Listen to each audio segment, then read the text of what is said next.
Assalamualaikum warahmatullahi wabarakatuh. Selamat pagi anak-anak. Hari ini siapa yang tidak hadir?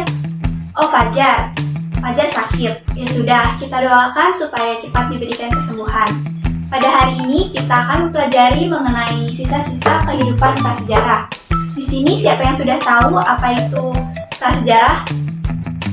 Ya benar, Yan. Prasejarah ini merupakan suatu periode dalam sejarah dunia di mana peradaban manusia masih mengandalkan perkakas batu dan belum mengenal sistem tulisan. Di Indonesia, sumber-sumber etnografi melukiskan kehidupan beberapa suku menunjukkan masih terdapat beberapa unsur-unsur prasejarah yang mengendap dalam kehidupan masyarakat itu. Beberapa unsur tersebut mengendap ke dalam beberapa aspek kehidupan seperti kehidupan sosial, ekonomi, dan kepercayaan. Dapat dikembalikan asalnya ke masa bercocok tanam. Paling menonjol di antara sisa-sisa kehidupan itu adalah pemujaan nenek moyang, tradisi pemujaan nenek moyang, baik yang diwujudkan dalam bangunan-bangunan megalitik maupun yang dikandung dalam alam pikiran. Pertama, kita akan bahas mengenai penduduk. Arus gen mongoloid kelihatan terus bertambah, terutama di daerah barat dan utara. Dan unsur-unsur rasial Australo-Melanesia terutama dihimpun di daerah timur dan juga selatan. Arus gen Kaukasid tidak begitu mencolok. Pembauran di antara berbagai populasi lokal lebih meningkat dan terjadi berulang-ulang serta majemuk. Hibridasi kembali dengan populasi induk, bertambah rumitnya komposisi rasial di Indonesia. Populasi bertambah dengan cukup pesat, dengan pemusatan di daerah-daerah yang subur. Selanjutnya, tradisi hidup bercocok tanam. Di beberapa tempat di Indonesia, masih terdapat cara-cara membuat gerabah yang mengingatkan kita kepada teknik yang dikenal pada masa bercocok tanam. Sebagai contoh, yang didiami oleh orang-orang Toraja di Sulawesi bagian barat. Alat-alat yang digunakan hanya berupa batu kali yang berfungsi sebagai tatap, serta gerabah di sekitar desa Beru, Sopeng, di Sulawesi Selatan.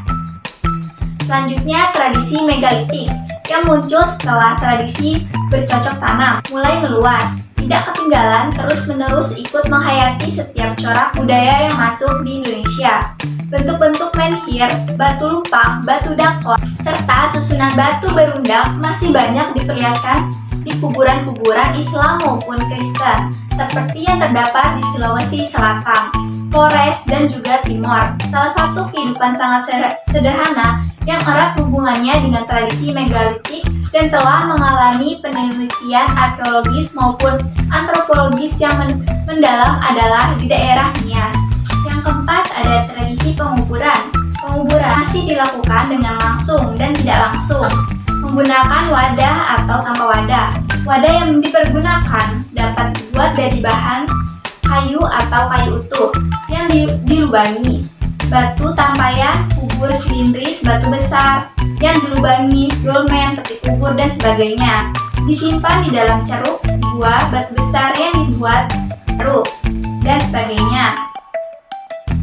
Jika dikuburkan secara langsung, setelah seluruh upacara dan sesaji siap, mayat langsung dikubur ke dalam tanah tanpa wadah, kubur dari batu atau kayu. Penguburan langsung dilakukan dengan meletakkan yang meninggal dalam posisi membunjur atau terlipat seperti yang terdapat di Sabu, Ngada, Timor, Seram, Aru, Batak Nias, Kayan, Bolang Mongondo, Adonara, Lembata, Sumba, dan Toraja. Model penguburan yang lain adalah dengan meletakkan yang meninggal di atas sebuah pondok atau para jenazah ini juga diberi bekal kubur, biasanya benda yang mereka gunakan selama hidup.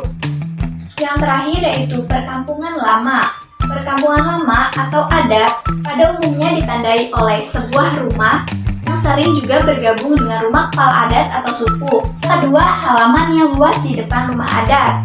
Yang ketiga, mempunyai tempat untuk mesbah. Di sini maksud mesbah yaitu tempat pemujaan atau upacara. Yang keempat, mempunyai sumber air minum. Yang terakhir, mempunyai tempat pencaharian. Oleh karena itu, biasanya sisa-sisa perkampungan berada di sekitar air. Lingkungan alam sangat penting karena mereka dapat memanfaatkan alam untuk kehidupan mereka sehari-hari. Sekian materi dari saya. Apakah ada yang ingin menyimpulkan? Ya, silakan Gihan.